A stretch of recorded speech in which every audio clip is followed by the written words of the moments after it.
The following podcast contains spoilers for Bittersweet. You have been warned.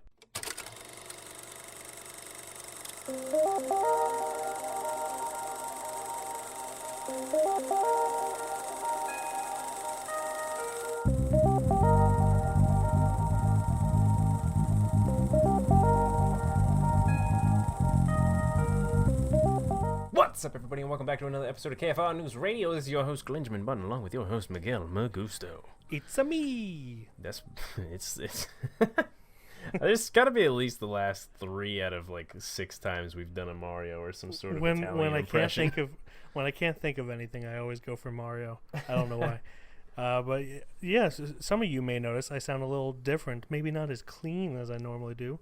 I just moved, and I am in a room with a bunch of boxes and empty walls. Mm-hmm. So this one might not sound as good as the other ones, but we'll get back to it. Don't worry. Is the child asleep too? He is, and that is kind of why I'm being it makes it harder too. A little hush hush. But how are you doing, Glenn? How is my boy? I'm not bad. It's been a very, very busy week with some private matters that I'd rather not say online. But other than that, it's been a very long week. Haven't been able to get to too many movies, but I did finish a series that I watched, and then a movie from that series, and a little special comedy, or as they say backwards, comedy special. So the series that I watched was called Neon Genesis and Evangelion, or Evangelion. People always say either or, so it doesn't matter. It was pretty good. The ending was kind of... You're not going to like it because it is an anime series. Get out of here. It's one that I've always been meaning to get around to because people talk about it a lot. And it was pretty good. The ending was kind of wonky, and it kind of just dies off afterwards.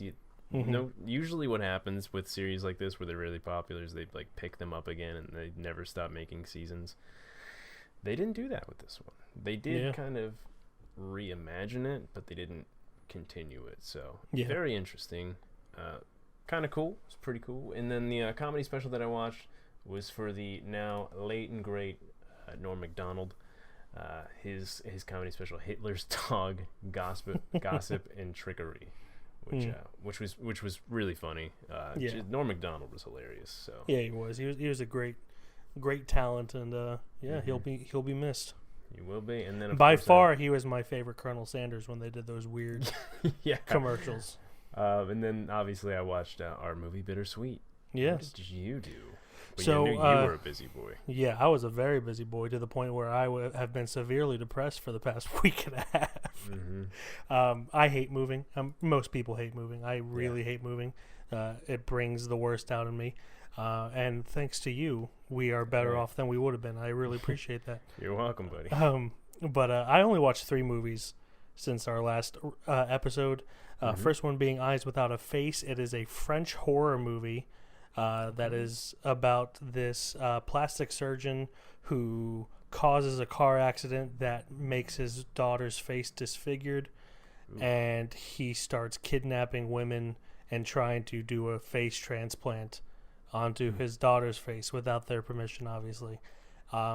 It's a really, really cool movie. I feel like I think I've heard of this. You've definitely at least seen the poster or the Criterion Collection cover.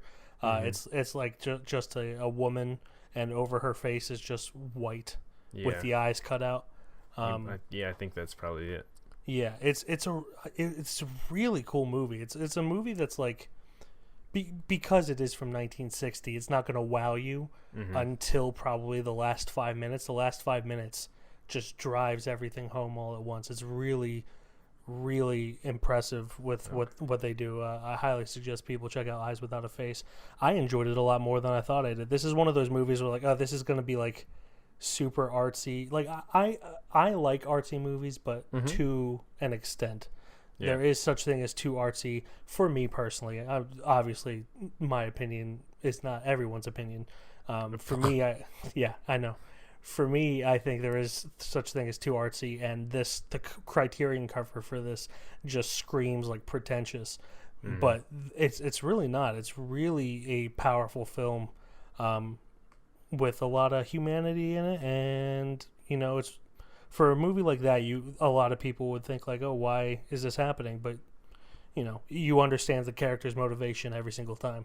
Good to know. Yeah. Then I watched Bittersweet, which we'll get into in just a second, and then I watched The Eyes of Tammy Faye, which we were gonna do a video on, but then I decided I probably shouldn't when I'm moving. Yeah, it was better to get your ass into a whole different building than go see a movie. So this is my little birthday treat to myself. It was also moving the week of your birthday just makes you not enjoy your birthday as much. Yeah. And the past 4 times I have moved have been the week of my birthday, and I'm not about that life anymore. Yeah. So yeah, The Eyes of Tammy Faye. It's an okay movie. I think it's a little clunky. But the thing I liked about it's something that could easily become like a caricature, like a MacGruber type movie where it's just over the top and just making fun of the people that's involved. Yes, I know MacGruber's not based on real people, and this is. Yeah. But because of how eccentric Tammy Faye and Jim Baker were, her husband feels like Jim it Baker. could be. Yeah, and it could be, and it's the entire time you could easily just like make fun of their religion and everything, and it never once does that, which I really liked. It was very respectful throughout the whole thing. And I know there's a documentary that this is based on called The Eyes of Tammy Faye as well, that talks about her work in the LGBTQ community. And this is kind of based on, I haven't seen the documentary, so I don't know how much crossover there is.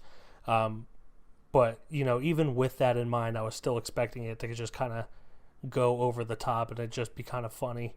And it was funny, but it was funny in a very real way where it's just like, she's just eccentric. She's just herself. But you're not laughing at her, you're kind of laughing with her, if that makes sense. And it does have some ridiculous moments that's just kind of like, look how kooky this is. But she's never the butt of the joke, which I really liked because, sometimes movies can be mean to people. Yeah. So, yeah, The Eyes of Tammy Faye, that's all I watched. Let's get into some news. We missed this last week, and I'm very upset that we missed it.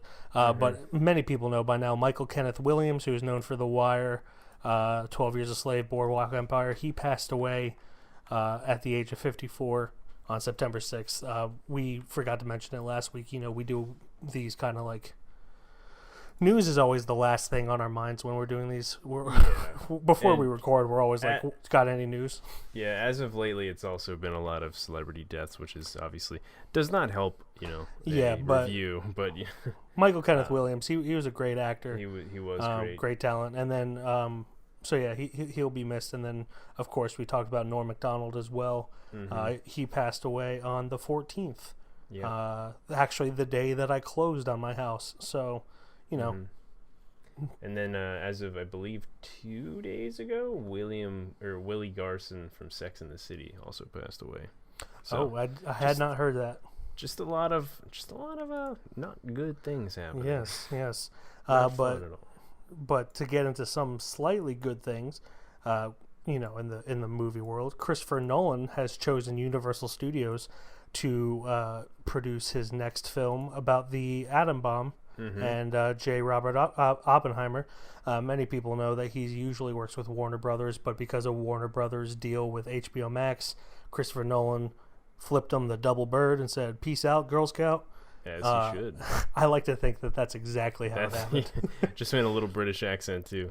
Yeah, peace out, Girl Scout. I can't. Peace out, Girl Scout. That was like more. Mine was worse than yours. Mine was like a bad Australian accent. So, peace out, Girl Scout. Peace out, Girl Scout. But yeah, he's gonna produce that with Universal Studios. Overall, I really have no problem with Warner Brothers other than their HBO Max deal. I think that was a big betrayal to the movie industry. Yeah. I understand why they did it, but at the same time, you can go a year without releasing big movies. So just do that. Yeah. So I'm glad that he kind of stuck to his guns and walked away from them. Even though Universal Studios also kind of has some shitty things, but they always planned about doing shitty things and then they never went through with it. Yeah, whereas Warner Brothers had. I feel like with Nolan too, they're gonna kind of give him what he wants here. Oh, absolutely. So, Yeah. You know, it's not every day that Nolan walks away from Warner Brothers. So if they don't just give him what he wants, well, Exactly. they're in for a bad run here. Yeah.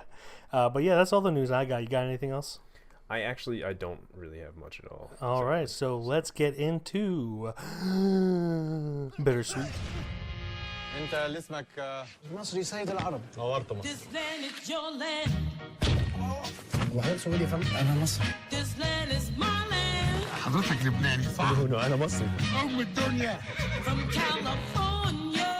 انا مصري هات بقى الليله دي بقى لمها لنا كده رد على الباشا انا مواطن مصري وعندي حقوق مصريه.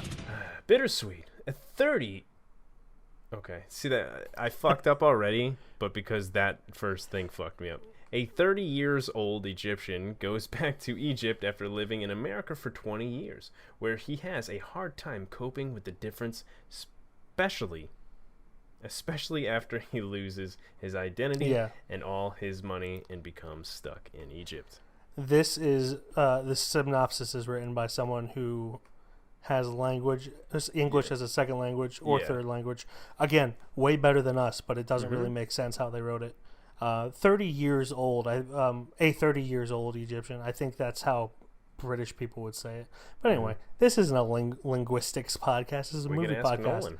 So, directed by Khaled Marie, written by Khaled Diab, starring Ahmed Helmi, Edward, like Cher only has one name, Edward, Amy Samir Ghanem, and Lofty Labib.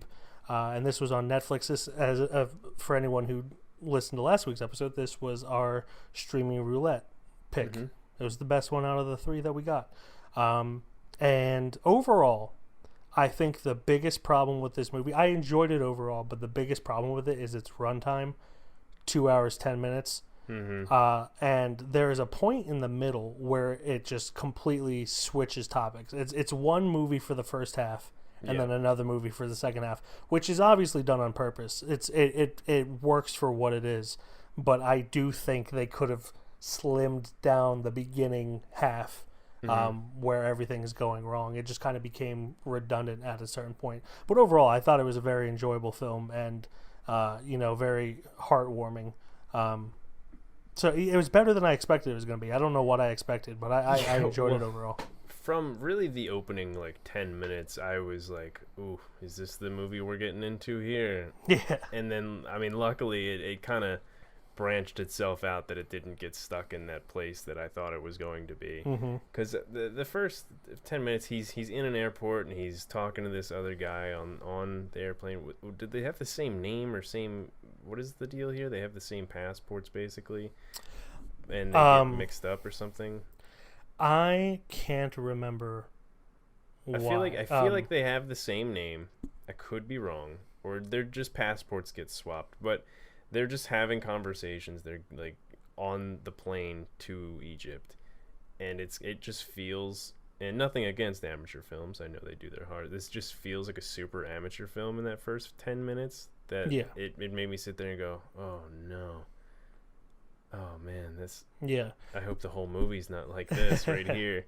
And luckily it did branch out to where it didn't get stuck like that the whole time. But it was very rough for that first initial 10. Yeah, I agree. It was very rough. I can't remember exactly why they're talking. What I remember is that he's just kind of being excited about going to Egypt, and because he hasn't been there in so long, and the guy next to him who has been there is just kind of like, "Yo, you need to calm down."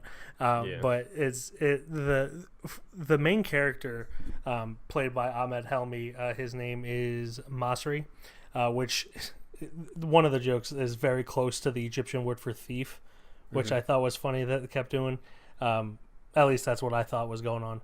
But it's the his character, which I understand because he's excited to go back to Egypt. He's proud of his Egyptian heritage, but what he does is just kind of dumb traveling in a way. Like, he has an Egyptian passport. He also has an American passport because he is an American citizen, and he only takes one. If I were traveling, I would take both. But at first I was thinking, oh yeah, it probably is smarter to take your, Egyptian one if you're going to, at least for getting out of the United States. Yeah. Getting into the United States is a different story, but what I didn't expect was how the Egyptians would treat one of their own. Like obviously they try to swindle foreigners, but they definitely treat foreigners better than their own. And that was something I didn't expect to happen in this, because that's not how it works in the United States, for better or for worse. But I thought that was a cute little thing. But he just kept doing such stupid stuff for traveling. Where it got to the point where I was just like, at what point do you just tell people you're an American? How many times do you have to be treated horribly for being Egyptian in Egypt to the point where you just go, you know what, I'm American? Even when he did do that, he ended up getting his ass beat. Yeah, he got his ass beat. But like, that was probably the biggest problem with this, is that the runtime. It goes well past the rule of threes, where it happens 3 times and then he learns, where it happens like 5, 6, 7, 8 times, whatever it is, and he doesn't learn, and then finally he does. And then the thing that drove me crazy is the second he gets his American passport shipped to him, he throws his Egyptian one out. And I don't know if you've ever traveled out of the country. It's not easy to go anywhere without those. It's not only that, but if you go into a country and get like your Egyptian one stamped, you need to fly back with your Egyptian passport so they know that you're coming back. Like he even ran into this problem where the embassy was just like, hey, you, as far as they're concerned, you're still in America. And I'm not like a huge traveler. I've gone out of the country like 3 or 4 times. Mostly to Canada, but way more than me. Sometimes overseas as well. But like, as soon as he threw out his Egyptian passport, I was like, no, dude, that is going to cause so many problems. Yeah. And like, as much as I hate it, you're not white, so it's going to be even harder for you than it would be if I had done that. Yeah. And that's just the reality of it. It's not right, but he just kept doing such dumb things. I was like, oh my god, dude, you gotta stop letting your anger get to you. He was such a goofy character. Yeah, I liked his character. He did stupid things. It was at a certain point where I'm sitting there, I'm looking at him, and I'm like, he reminds me so much of somebody. Not that these two have the same personality, and obviously we're both friends with him. John. Constantine. Oh yeah. Oh my God, you were 100%. They look not identical, but it's in the face that they both look like each other. I mean, this guy's Egyptian. John Costantino's Italian. So. Yeah, and they're both so goofy. Yeah. In there, I was just like, this guy just reminds me. Not that they do anything similar in any way. It's just so funny. Like their overall cadence, demeanor. Yeah. Yeah, I'm just like, this guy is John, man, and I can't get over it. Yeah, but I personally thought the second half of this film was a lot better. Like significantly. The part where he, meets up with his old friends and neighbors, his old friend from 20 years ago, and kind of starts falling back in love with Egypt. I thought that was a much more interesting story. And not to say that the first half wasn't needed. It could have just been cut by like 30 or 40 minutes. Yeah, it was just a little too repetitive. And when he finally got back to his father's apartment and met up with his old family's friends and everything like that, because he goes back to his father's apartment because his father had passed away, and he went there, and these people still live there, and they're like, oh my God, you exist. Yeah, exactly. And they take him in while his father's apartment's getting like redone, I'm pretty sure, renovated or something like that. Yeah, I mean, no one had been in there for 20 years, so they were just cleaning up and renovating it and everything. But yeah, the second half was so much better. Seeing him build these relationships instead of just constantly calling the van driver that kept trying to swindle him. Yeah. Which, I mean, that was a funny continuing joke, but it just ran on its course. Yeah, and I did enjoy it when they brought it back towards the end. But seeing his relationship build with his friend, who I believe his name is Saeed. Yeah. Yeah, Saeed. Like, they just have such a pure friendship that I absolutely enjoyed seeing it, like, be rekindled and everything. And, Obviously, me to a lesser extent because I wasn't born in Ireland, but like when I went to Ireland, I definitely felt like a kinship there, even though I didn't know anyone. So it was just kind of like seeing that, but like times 1,000 because he knew these people. He grew up with them for the first 10 years or so of his life. It's just very touching. It became a very touching story, which after that first half, I was not expecting it to be. Because I watched the trailer for this, but it's in Egyptian, and this specific trailer didn't have subtitles, so I had no idea what was being said the entire time.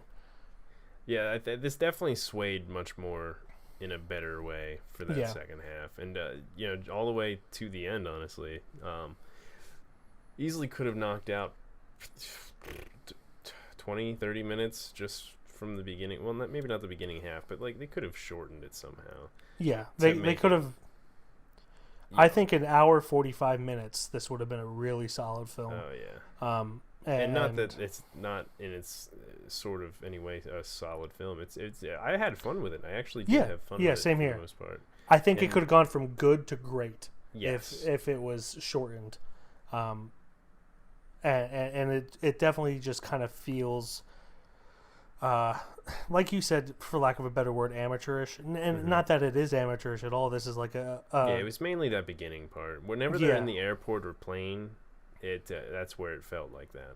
Yeah, definitely. Specifically, it kind of had like that cheap stock 3D model of an airplane that they would keep cutting to.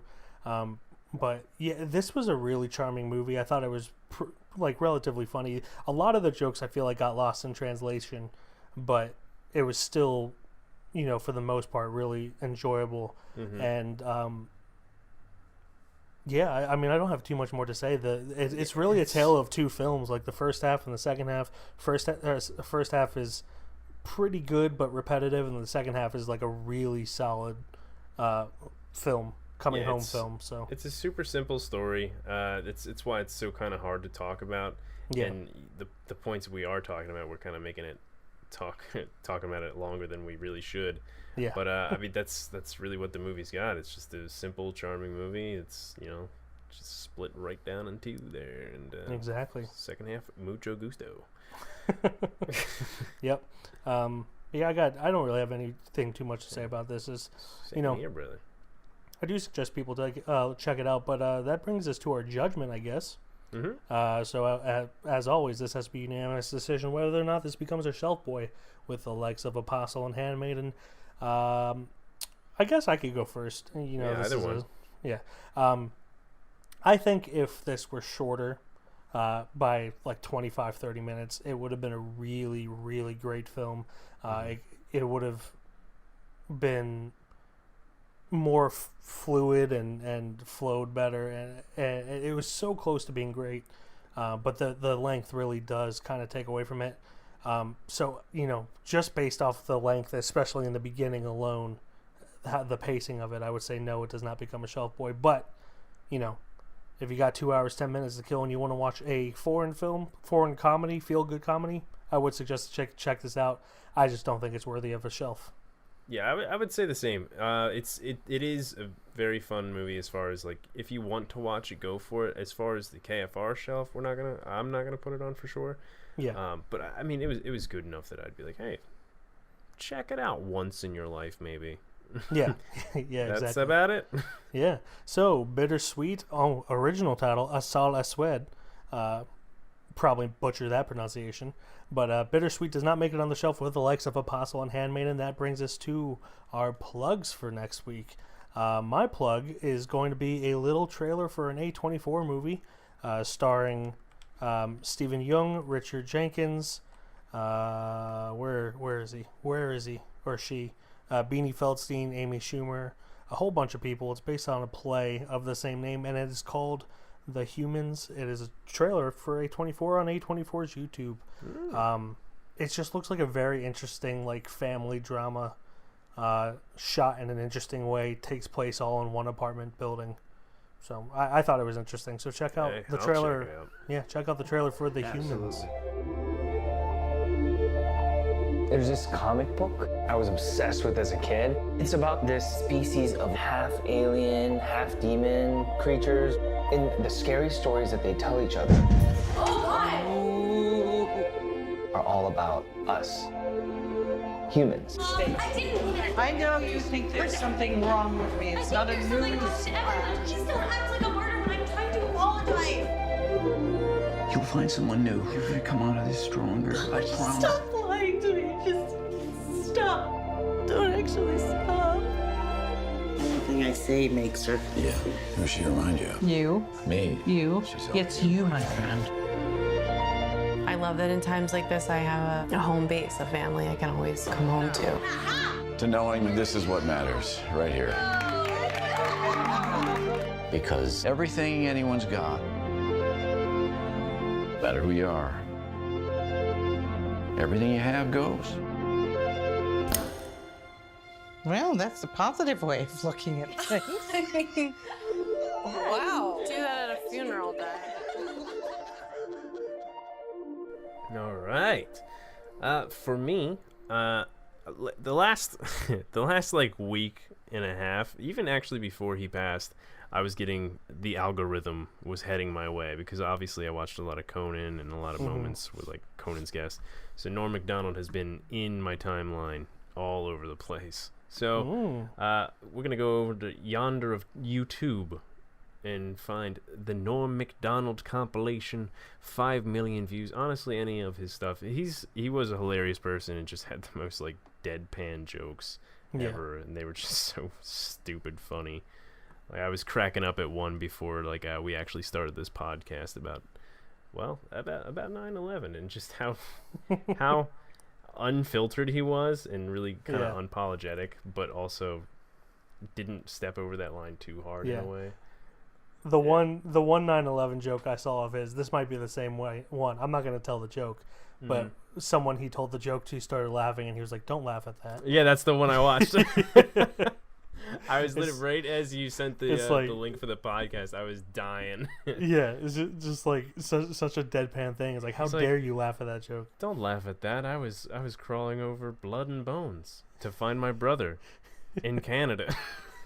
It's so stupid. Yeah, it was really stupid.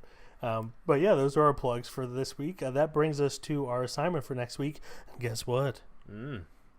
It's the second annual KFR Spooktacular. 'Tis the season, baby. 'Tis the season. Week 1 of 6 of the Spooktacular is upon us, and it is my turn to pick the spookiest of spooky movies. Well, I don't know if it's spooky. I don't know. I've heard nothing about it.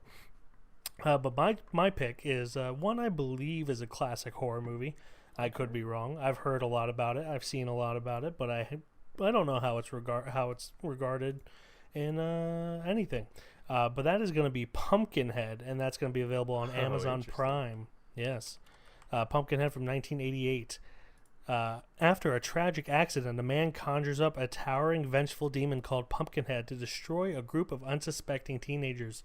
Did you hear how fluid that was? Did you hear any mistakes? It was like no, water. you did not. Water. It was like water. Directed by Stan Winston, who we all know. Stan Winston, the mostly known for special effects. Written by Mark Patrick Carducci and Stan Winston, based on the poem by Ed Justin. There's more here, but I don't feel like clicking on it because the computer I'm on is super slow.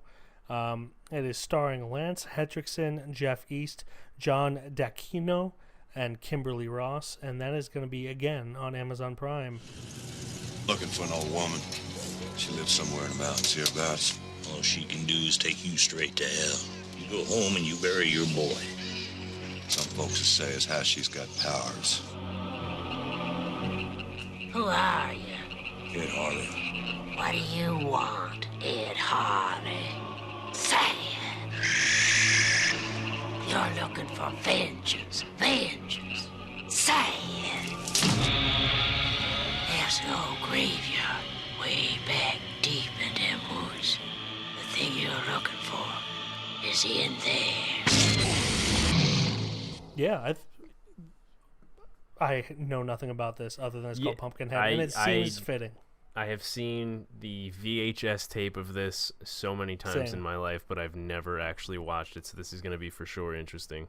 Yes, and yes. I don't know about you. I'm excited for the season. It's kicking back up. I'm ready to Yeah, I think scared. I'll be more excited once my office and movie room are set up, so I don't have to hold a microphone the entire recording for this. That would be nice. Luckily, this one was short for you. Yes, it was. So Pumpkinhead is our assignment for next week. You can catch that on Amazon Prime. Thank you, everyone, for listening. As always, you can check out our website at www.keystonefilmreview.com, on Instagram, Keystone_film_review, Twitter, Keystone_film, Facebook, Keystone Film Review, YouTube, Keystone Film Review, TikTok, Keystone TikTok Film is Review. a-booming. There are some videos on there at the moment. I even signed up for TikTok. Don't friend me. Don't follow me. I'm not going to post anything on there. Follow Keystone Film Review. That is the only reason I'm on there. So that's all our socials. And on Letterboxd. Almost forgot the Letterboxd. I am Mike KFR. And I am Glenn KFR. And that will do it until next week when we begin our spooktacular and put pumpkins on our heads. I'm assuming that's what Pumpkinhead's about, even though I read the IMDb synopsis and know for a fact it is not. Oh no. Bye-bye. Bye.